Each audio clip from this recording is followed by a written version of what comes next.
Hello students, स्वागत है आप सबका फिर से एक बार हमारे official YouTube channel radian learning पे। मेरा नाम है समरेश श्रीवास्तव और मैं हूं आपका जीएस एजुकेटर। हमारा ये बैच ऑलरेडी स्टार्ट हो चुका है। कौन सा बैच? अभिनंदन बैच। अभिनंदन बैच के बारे में एक डिटेल मैं आपको ऑलरेडी बता चुका हूं और ये हम एसएससी सीजीएल 2023 को टारगेट कर रहे हैं। और जो भी बच्चे एसएससी की तैयारी कर रहे हैं या किसी भी कॉम्पिटिटिव एग्जाम की तैयारी कर रहे हैं जिसमें कि सेम सब्जेक्ट्स आते हैं, तो जरूर ये बैच आपके लिए है। हमारा टारगेट ये है 79 डेज के अंदर आपको पूरा कोर्स एक बार करवा दिया जाए और साथ ही आपके प्रैक्टिस भी करवा दी जाए। मॉक टेस्ट आप लगा रहे हैं, हम आपको अपने मॉक टेस्ट भी प्रैक्टिस करवाएंगे और प्रीवियस ईयर क्वेश्चंस जो अभी तक आए हैं या 2022 में जो पैटर्न चेंज हुआ है, इवन मेंस के क्वेश्चंस, वो भी आपको यहां पे प्रैक्टिस कराए जाएंगे।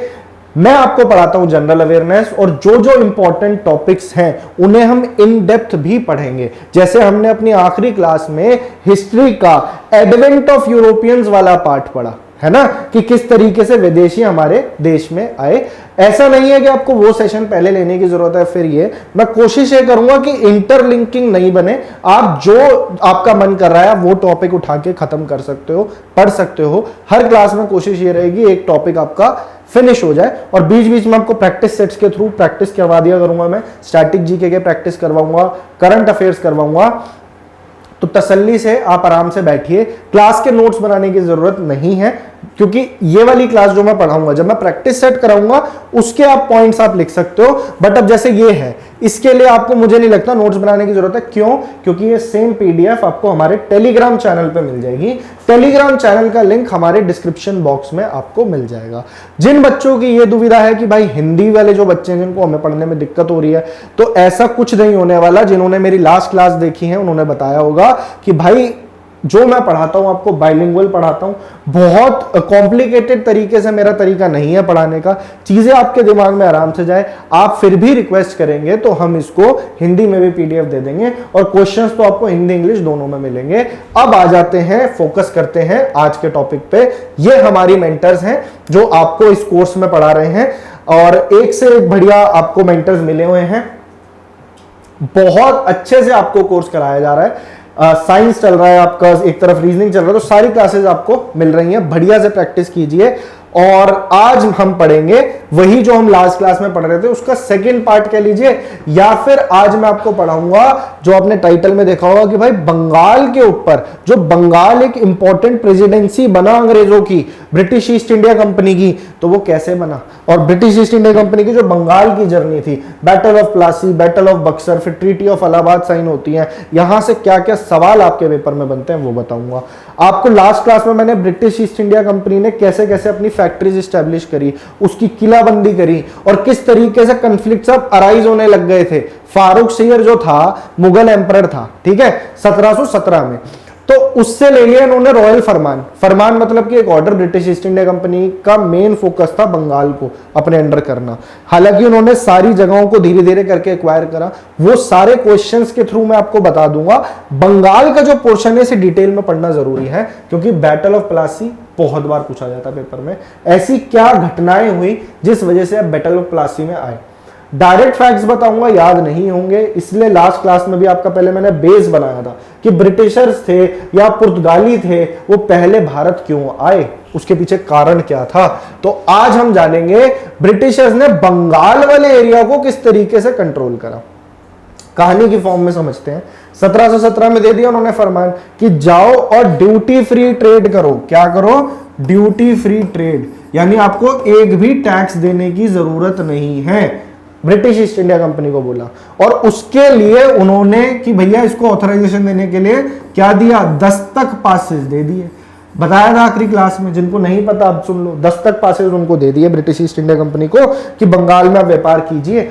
अब बंगाल वो एरिया था जो मुगल एम्पायर से ऑलमोस्ट अलग हो चुका था। नाम तो था मुगल एम्पायर, बट वो मुर्शीद कुली खान अपनी पूरी जो पावर है वो वहां पे स्टैब्लिश करके फिर आगे अली वारदी खान आया, ये नवाब के नाम है। तो बंगाल के जो नवाब थे वो इंडिपेंडेंट थे अपने आप में, किसी की नहीं सुनते थे।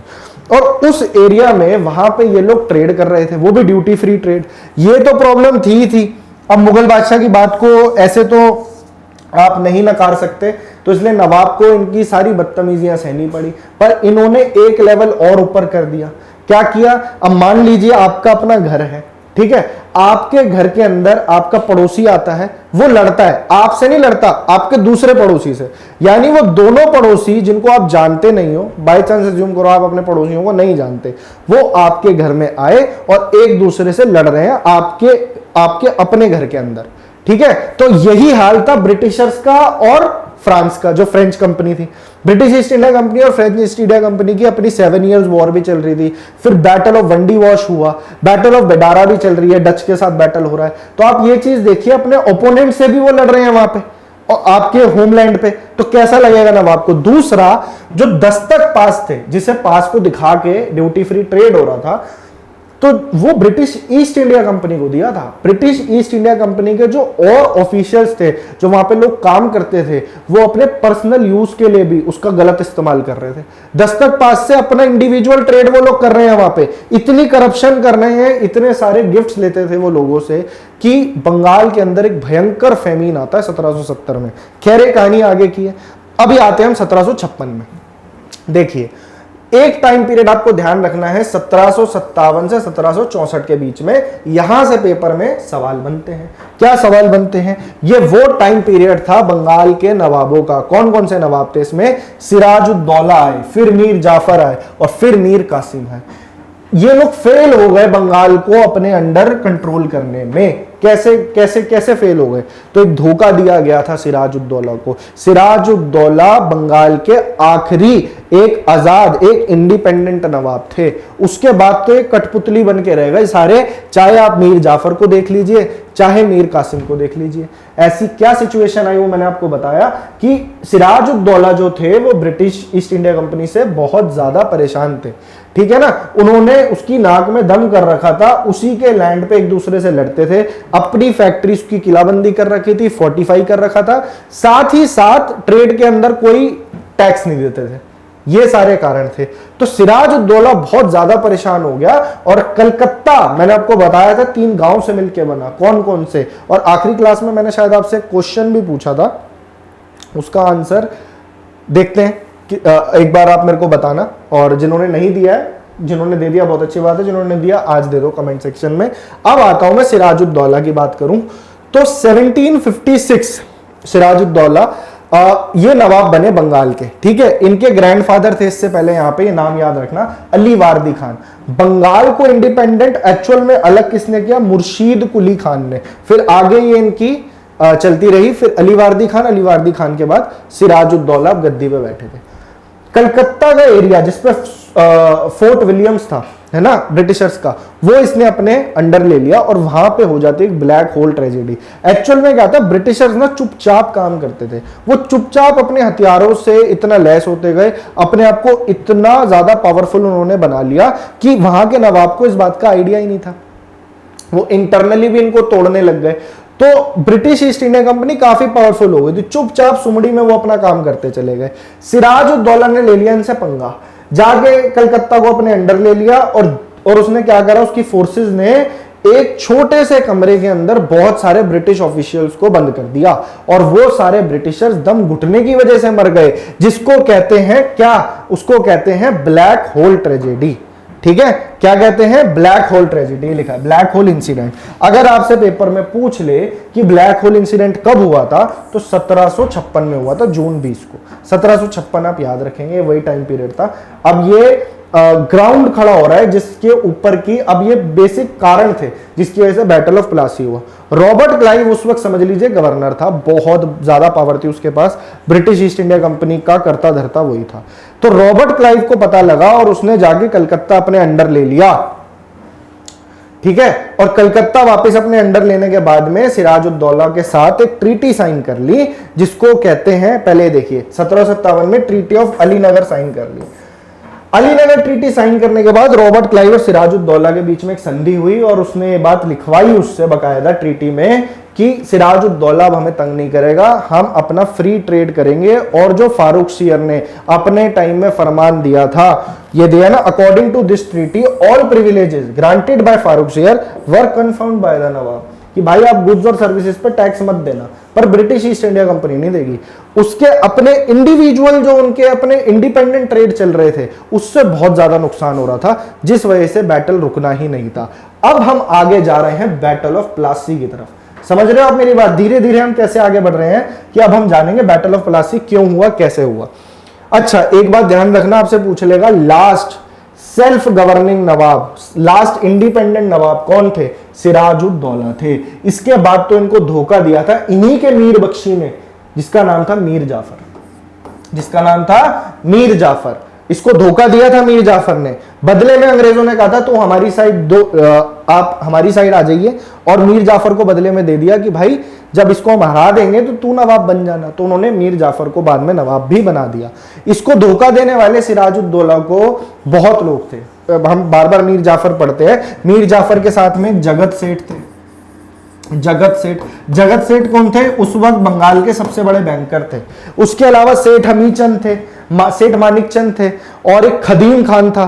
तो इन सब लोगों ने मिलकर नवाब को धोखा दिया, जिस वजह से सिराजुद्दौला बहुत बुरी तरीके से आ रहा बैटल ऑफ प्लासी में। अब आते ही कहानी बैटल ऑफ प्लासी की।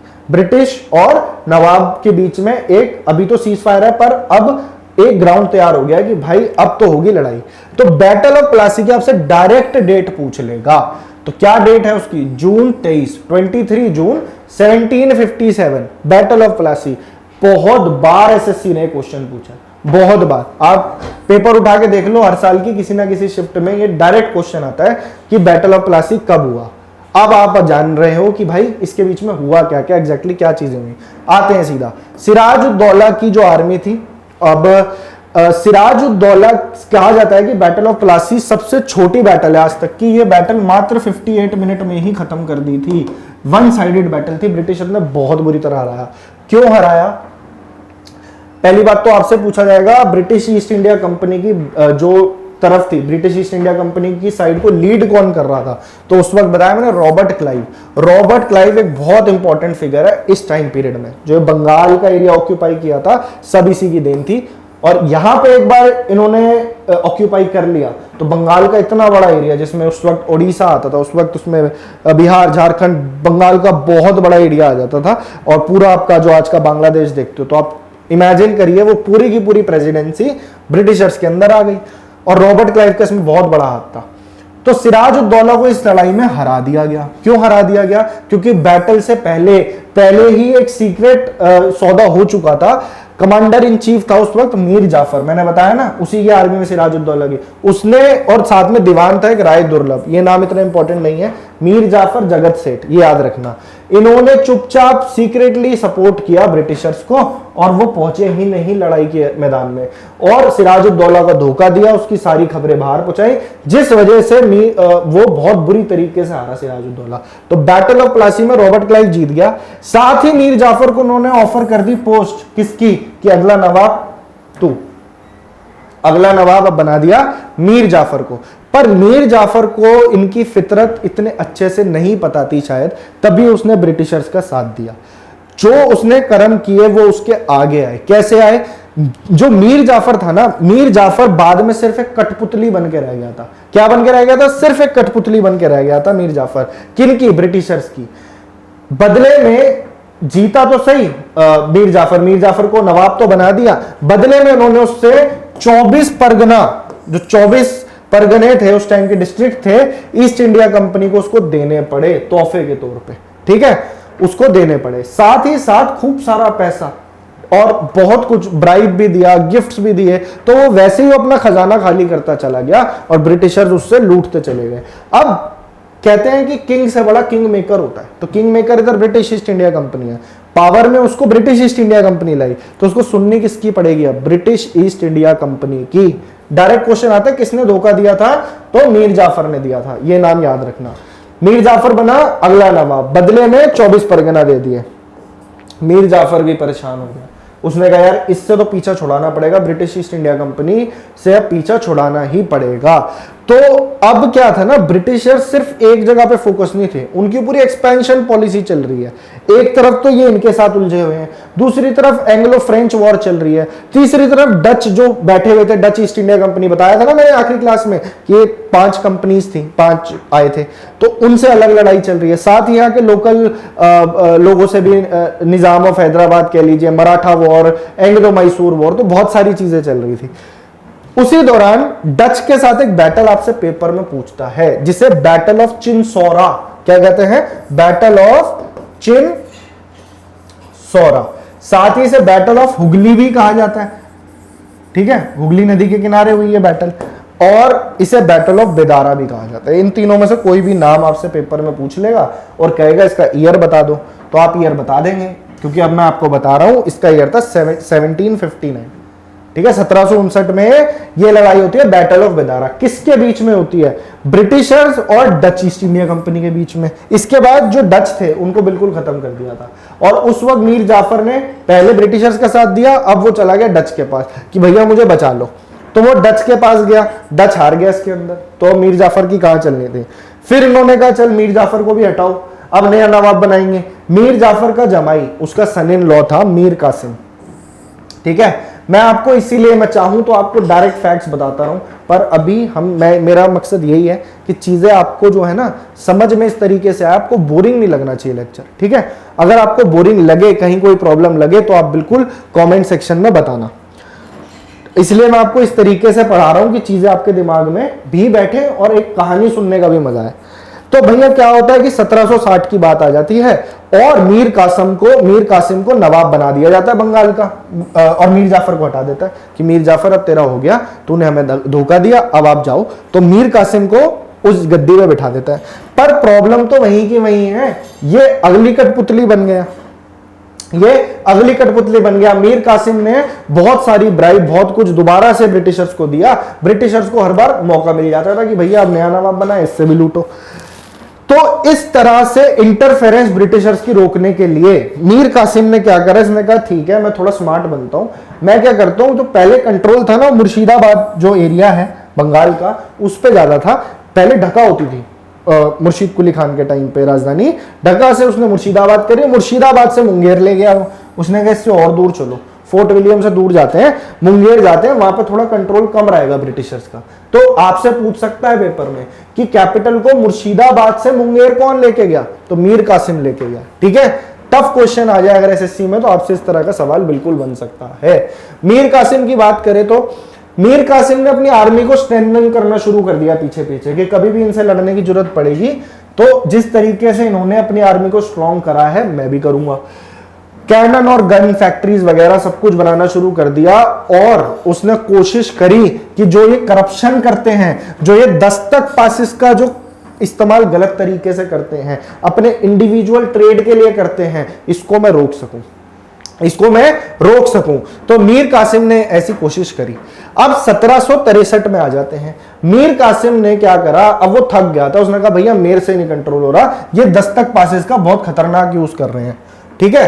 तो इसने क्या कहा, ठीक है कि मैं दस्तक पासिस का यूज करने से तो नहीं रोक पा रहा हूं इनको, पर क्यों ना मैं सारा का सारा ट्रेड यानी कि यहां के लोगों के लिए भी फ्री कर दूं, फ्री ट्रेड कर दूं। उनको तो बहुत महंगा पड़ता है, ब्रिटिशर्स इतने कम दामों में चीजें खरीद लेते हैं, बेच देते हैं, और यहां के जो स्वदेशी लोग हैं उनके साथ बहुत ज्यादा दिक्कत आ रही है।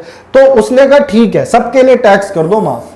अब इससे भी ब्रिटिश ईस्ट इंडिया कंपनी को प्रॉब्लम कि मार्केट में तो भैया हमारी मोनोपोली थी, अब ये मोनोपोली खत्म हो जाएगी, तो फाइनली उसको भी वापस से हटा देती है Britishers. British east India company कहती है ये खेल चल रहा है, ब्रिटिश ईस्ट इंडिया कंपनी कहती है कि एक फॉर्मल वॉर कर देती है मीर कासिम के खिलाफ, और मीर जाफर को दोबारा से कहती है आजा भाई तू ही सही था, तू आके नवाबी कर ले, तू आप बन जाओ नवाब। तो मीर जाफर को उसको बना दिया नवाब। अब ये बैकग्राउंड तैयार हो गया है अगली बैटल का, बैटल ऑफ बक्सर का। मेरे को बता देना अगर आपको कहीं पे लगे कि चीजें तेज हो रही हैं, आपको समझने में दिक्कत आ रही है। मैं अपनी तरफ से पूरी कोशिश कर रहा हूं कि चीजें आपको समझ में आती रहे। जहां जहां इंपॉर्टेंट चीजें मैं मार्क भी करता हुआ चल रहा हूं, इसको एक बार पढ़ लोगे तो आराम से चीजें याद हो जाएंगी। आते हैं बैटल ऑफ बक्सर पे, और टेंशन मत लो कि क्वेश्चंस का प्रैक्टिस होंगे। क्वेश्चंस अभी तसल्ली से, आप जुड़े हैं अभी कोर्स से मैं अभी कल की क्लास में आपको स्टैटिक जीके अगर मैं कराता हूँ तो स्टैटिक जीके जो है मैं आपको पूरे क्वेश्चंस की फॉर्म में कराऊंगा, फिर आगे मैं हिस्ट्री का एक प्रैक्टिस सेट ले आऊंगा, वो सॉल्व कर लेना। ठीक है, ऐसे मिक्स तरीके से पढ़ाई करेंगे, हमें हर जगह टारगेट करना है, क्योंकि जीके का जो पोर्शन है ना वो इतना वास्ट फैला हुआ है, वो 25 क्वेश्चन जो आएंगे पेपर में आपके, ठीक है, चाहे मेंस में ले लीजिए चाहे इसमें, दोनों में 25-25 आने, वो इतना फैला हुआ है कि अगर आप सिर्फ एक ही तरफ टारगेट करते रहोगे तो आप शॉर्ट मिस कर दोगे, है ना। तो मेरा काम यह है आपको हर जगह से हर तरीके की नॉलेज देना। आ जाते हैं आगे, बैटल ऑफ बक्सर की बात कर लेते हैं। बैटल ऑफ बक्सर, अब क्या हुआ बैटल ऑफ बक्सर में? मीर कासिम को तो कर दिया उन्होंने बाहर। मीर कासिम कहता अच्छा बेटा ठीक है, अब मैं क्या करता हूं, मैंने काफी चीजें सीख ली हैं, मैंने अपनी आर्मी को भी स्ट्रॉन्ग करा है, सब कुछ करा है। उस वक्त अवध यानी आज का लखनऊ, अवध के एक नवाब थे, उनका नाम था, इस नाम में कंफ्यूजन होता है, बच्चों को लगता है सिराज-उद-दौला कह रहा है, सिराज-उद-दौला बैटल ऑफ प्लासी वाले हैं। उस वक्त अवध के नवाब थे शुजा-उद-दौला, उनका नाम भी ऐसा ही था, शुजा-उद-दौला। उनके पास जाते हैं कि भैया अब हम अपनी अलायंस बनाते हैं, अब हम एक साथ लड़ेंगे, और साथ में ले लेते हैं उस वक्त के मुगल एम्परर को। तो आपसे पूछ सकता है बैटल ऑफ बक्सर के टाइम पे जो मुगल राजा थे वो कौन थे? तो उनका नाम था शाह आलम, शाह आलम, ठीक है जी, शाह आलम टू, ये नाम था इनका, Shah Alam two plus Shuja-ud-Daula plus आपके कौन हो गए? मीर कासिम, ठीक है। तो ये 3 यार मिल गए और इन्होंने कहा ठीक है अब हम जाएंगे और हम सीधा अटैक करते हैं, चलो बैटल ऑफ बक्सर की लड़ाई करते हैं। तो आपसे पूछ लेगा डेट बैटल ऑफ बक्सर कब हुआ? तो 22 अक्टूबर को हुआ। कौन से ईयर में हुआ? 1764 में हुआ। अब कहानी सुन लो बैटल ऑफ बक्सर की भी। बैटल ऑफ बक्सर के टाइम पे भी ब्रिटिश आर्मी बहुत सक्सेसफुल थी, ब्रिटिश आर्मी बहुत सक्सेसफुल रही और उसने बड़े आराम से बक्सर में तीनों को समेट दिया। अब हमारे लिए इंपॉर्टेंट है, चलो बक्सर की बैटल हुई, हारी जो भी हुआ, इसके बाद एक ट्रीटी साइन हुई, एक संधि हुई जिसके तहत कुछ कुछ चीजें हुई, वो चीजें याद रखनी है। उसका नाम पूछता है कि ट्रीटी ऑफ इलाहाबाद जो थी, इलाहाबाद की संधि थी, वो कौन सी वॉर के बाद साइन हुई थी? तो बैटल ऑफ बक्सर। अब तीनों की कंबाइंड आर्मी थी, Shuja-ud-Daula plus Mir Qasim plus Shah Alam two, इनको बुरी तरीके से हरा दिया बक्सर के अंदर। After the victory in this war, इस वॉर को जीतने के बाद अब खिलाड़ी कोई नहीं बचा था पूरी की पूरी, क्योंकि ये वो टाइम था जब फ्रांस को भी, फ्रेंच ईस्ट इंडिया कंपनी को भी ट्रीटी ऑफ पेरिस करके साइड कर दिया था, फ्रेंच को भी साइड कर दिया था, फ्रेंच नहीं बचे, डच नहीं बचे, सिर्फ ब्रिटिश ही ब्रिटिश बचे। बैटल ऑफ वंडी वॉश हुआ था उनका, आगे बताऊंगा, कभी क्लास अभी चलेंगी उसमें बताऊंगा।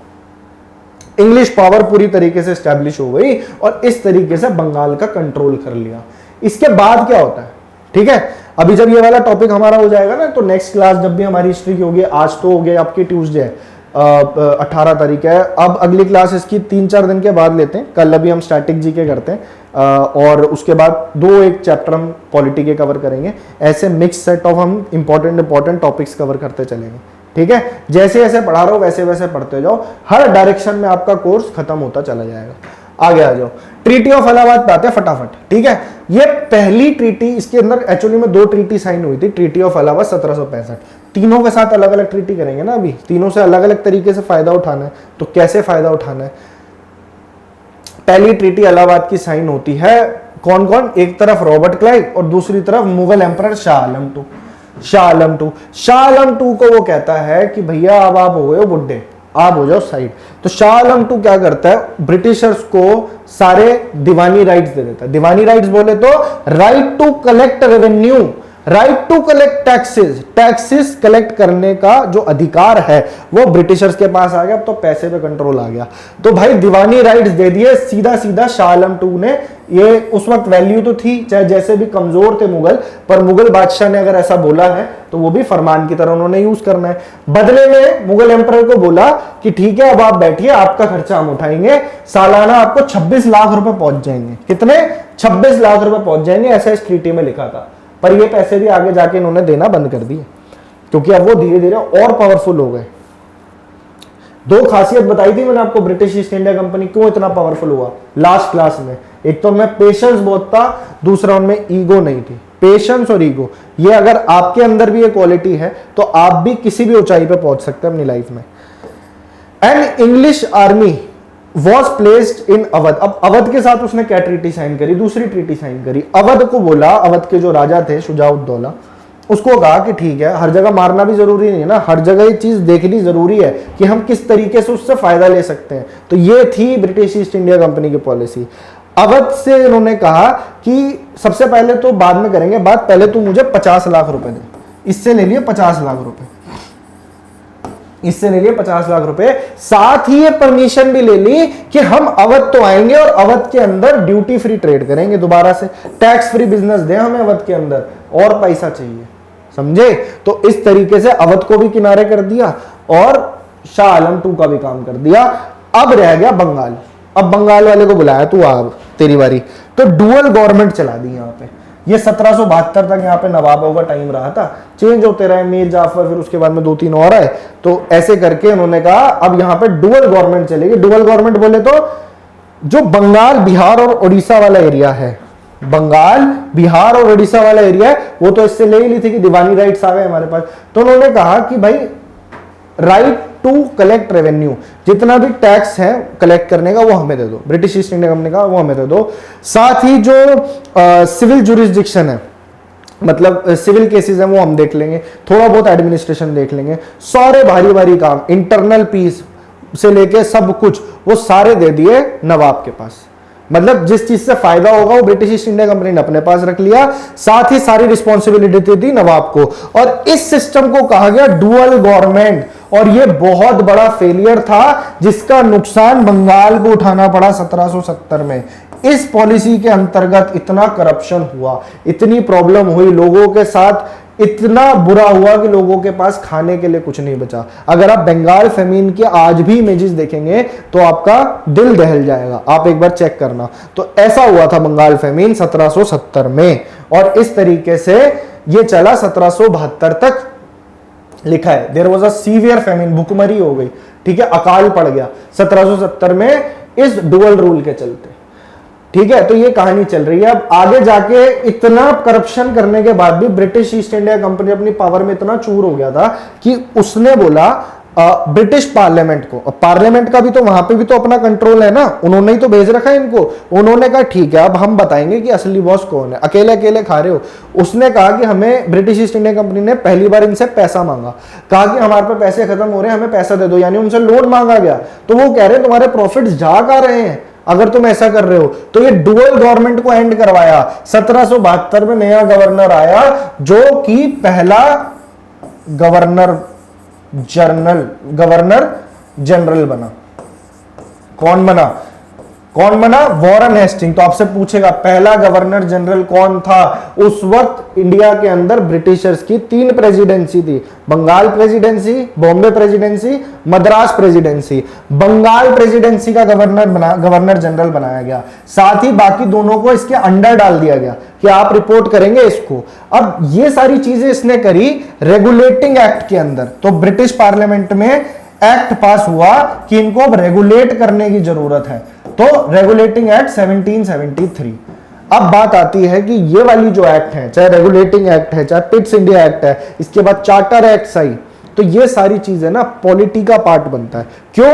क्योंकि हम देखते हैं उन एक्ट्स की वजह से आज के संविधान पे क्या प्रभाव है। तो ये हम पढ़ेंगे पॉलिटी के लेक्चर में, हिस्टोरिकल बैकग्राउंड भी देता हुआ चलूंगा और ये भी बताता रहूंगा, ठीक है जी। तो ये पॉलिटी का पोर्शन है, इसको उसके लिए छोड़ देते हैं। आगे बढ़ते हैं कि वॉरेन हेस्टिंग आता है और ये डुअल गवर्नमेंट को बंद कर देता है, साथ ही नवाबों का जो रूल था उसको भी एंड करके पूरा का पूरा बंगाल अपने अंडर ले लेता है, चाहे उसकी एडमिनिस्ट्रेशन हो चाहे कुछ हो, वो हमारे पास रहेगा। तो ये थी आज की कहानी, इससे आपका बेस तैयार हो गया। अब आप मॉडर्न हिस्ट्री को आराम से कंज्यूम कर सकते हो। अब आगे के जो टॉपिक्स आप पढ़ेंगे आगे हिस्ट्री के, वो आपको आराम से समझ में आएंगे, बेस आपका अच्छा बन गया। उम्मीद करता हूं आपको मजा आया होगा। अब सबसे पहले जो आज आपने पढ़ा है उसकी थोड़ी सी टेस्टिंग कर लेते हैं फटाफट से। इन क्वेश्चन के आसान है बिल्कुल, इसके आंसर बता दो। कौन से ईयर में, सारे प्रीवियस ईयर क्वेश्चन में लेके आता हूं, 3-4 हर क्लास के बाद में प्रैक्टिस करते हैं। एक प्रैक्टिस सेशन भी लगाएंगे अभी 2-3 दिन में, 50 क्वेश्चन का, 40 क्वेश्चन का, प्रीवियस ईयर क्वेश्चन का, और एक एक क्वेश्चन को डिटेल में डिस्कस करेंगे, ठीक है। बैटल ऑफ बक्सर कब होता है? बैटल ऑफ बक्सर हुआ 1764 में। कौन सी ट्रीटी साइन हुई उसके बाद? Treaty of Allahabad, treaty of Allahabad, ठीक है। 1757 में battle of Plassey. Who led the British forces during the battle of Buxar? Battle of Buxar में किसने लीड किया था? तो हेक्टर मुनरो ने, रॉबर्ट क्लाइव नहीं था। बैटल ऑफ बक्सर के अंदर ब्रिटिश फोर्सेस को लीड किया था हेक्टर मुनरो ने, ना कि रॉबर्ट क्लाइव ने। आगे बढ़ते हैं। बैटल ऑफ बक्सर किस किस के बीच में हुआ? तो भैया एक तरफ तो इंग्लिश थे और दूसरी तरफ कौन था? एक तो था मीर कासिम, मीर कासिम था, बिल्कुल था। नवाब ऑफ बंगाल जो था मीर कासिम वही था। नवाब ऑफ अवध शाह आलम II और मुगल एम्परर, बिल्कुल ठीक है। तो यही तीन थे, तो ये आपका आंसर हो जाएगा बी ऑप्शन, ठीक है। बैटल ऑफ प्लासी कब हुआ? 1757 में हुआ। तो यही 2-4 क्वेश्चंस आपके बनते हैं पेपर में, पर अब आपका बेस बहुत अच्छा तैयार हो गया। अब अगर कोई टिपिकल क्वेश्चन भी आएगा इस टॉपिक से तो आप पढ़ा दोगे। आगे अभी हम इसमें आगे बढ़ेंगे ना कहानी में, आपको सोशल रिलीजियस मूवमेंट्स पढ़ाऊंगा जहां से डायरेक्ट क्वेश्चन बनते हैं कि राजा राम मोहन रॉय ने क्या फाउंड किया, सती सिस्टम किसने बैन कराया, और उसके बाद फिर हम चले जाएंगे अपना कांग्रेस वाला फेज। उससे पहले 1857 की क्रांति को कवर करेंगे, ठीक है। और कांग्रेस का मॉडरेट फेज, एक्सट्रीमिस्ट फेज, आगे जाके गांधीयन एरा, ये सारी चीजें मैं आपको थ्योरी में पढ़ाऊंगा। इस तरीके से मॉडर्न हिस्ट्री को हम वाइंड अप करेंगे। और साथ ही साथ अगर इसके अंदर कोई क्वेश्चंस आपको लगता है कि यार पेपर में आते हैं पर हमारे क्लास में पूरे नहीं हुए, तो उसकी प्रैक्टिस सेट, उसकी टेंशन मत लो, वो सारा प्रैक्टिस सेट की फॉर्म में मैं आपको कराता चलूंगा। अभी आपकी एंशिएंट हिस्ट्री और मिडिवल हिस्ट्री, उसमें भी ऐसे इंपॉर्टेंट टॉपिक्स लेके आऊंगा। पेपर में आप जैसे ही क्वेश्चन देखोगे आप भाग के करके आओगे, ठीक है। उम्मीद करता हूं आपको सेशन बहुत अच्छा लगा होगा, और नहीं भी लगा तो भी बताओ कमेंट सेक्शन में। आप बताइए आप किस तरह का और कंटेंट देखना चाहते हैं। ये सारी वीडियोस हम आपके लिए लेकर के आ रहे हैं। चैनल को एक ही बार मैं बोलता हूं, लाइक कर देना, सब्सक्राइब जरूर कर देना, और हो सके तो शेयर जरूर कर देना। फ्री ऑफ कॉस्ट कोर्स चल रहा है आपका। हमारा इंटेंशन सिर्फ इतना है कि आपका एग्जाम निकलना चाहिए, ठीक है। तो थैंक यू सो मच, मिलता हूं मैं आपसे आपकी नेक्स्ट क्लास में।